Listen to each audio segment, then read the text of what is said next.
As a dietitian, I often recommend healthy proteins like soybeans and tofu in many of my recipes and meal plans.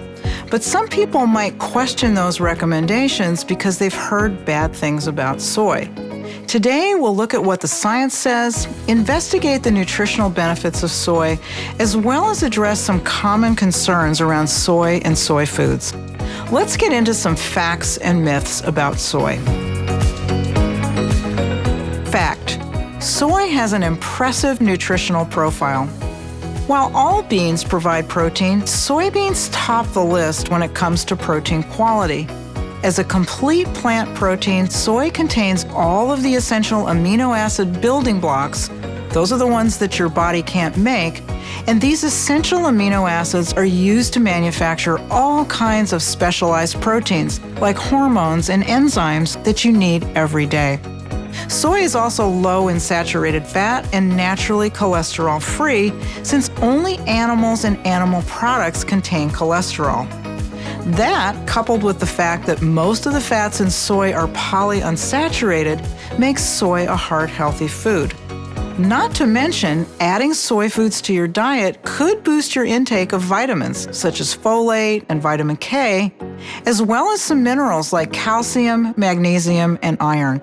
And if you were to eat whole soybeans, you can increase your intake of fiber too, something you can't get from animal proteins. Okay, second fact: soy protein supports muscle building.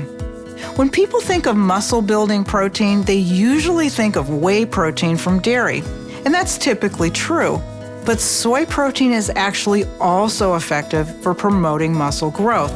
Supplementing your resistance training with soy protein can increase muscle mass and strength to the same extent as animal protein. Soy is not only a great source of protein, but it's also rich in arginine, the amino acid that the body uses to produce nitric oxide. Nitric oxide increases blood flow to the muscles, which helps deliver nutrients and oxygen during your workouts.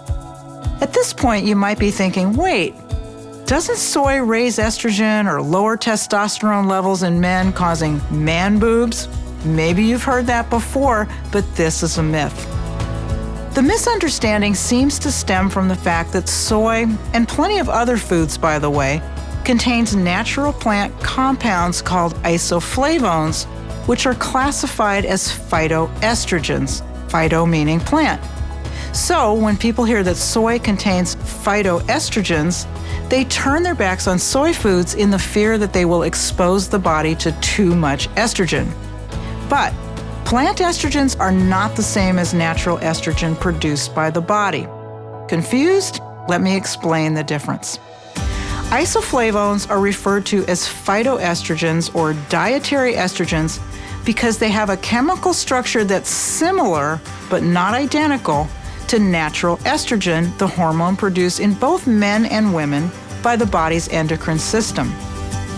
Phytoestrogens are part of a plant's natural defense system, working primarily to protect the plant from damaging fungus, which is why you'll find them in many foods. Although soybeans are probably the richest source, phytoestrogens can be found in all kinds of beans, nuts, whole grains, and seeds like flax and sesame. There are even small amounts in certain fruits and vegetables, including apples, carrots, and yams. But the key takeaway is this: phytoestrogens in soy are not the same as estrogen made by the body and do not exert the same effects on your body. So no, men, you will not develop man boobs from consuming soy or soy products. You may have also heard that consuming soy increases breast cancer risk. This is also a myth. Soy isoflavones do not increase your risk of developing breast cancer. This confusion about phytoestrogens has led some women to shun soy foods in the mistaken belief that these plant estrogens will increase their body's exposure to estrogen and increase their risk for breast cancer. This isn't what more than 30 different studies show in examining incidence of breast cancer among persons who eat soy foods regularly. And here's a plus for the planet. Soy production uses less water and land and produces less greenhouse gases than production of the same quantity of animal meat. The bottom line is this: Soy foods can play an important role in your diet by providing high-quality protein and healthy fat. Soy protein also supports normal blood cholesterol levels and is a good choice of high-quality plant-based protein for those wanting to increase muscle mass. The key is to incorporate soy as part of your nutrient-dense, overall healthful diet. Have more questions about soy? Leave them in the comments. For more exclusive tips from our experts on nutrition, fitness, and wellness, subscribe to the Herbalife Nutrition channel.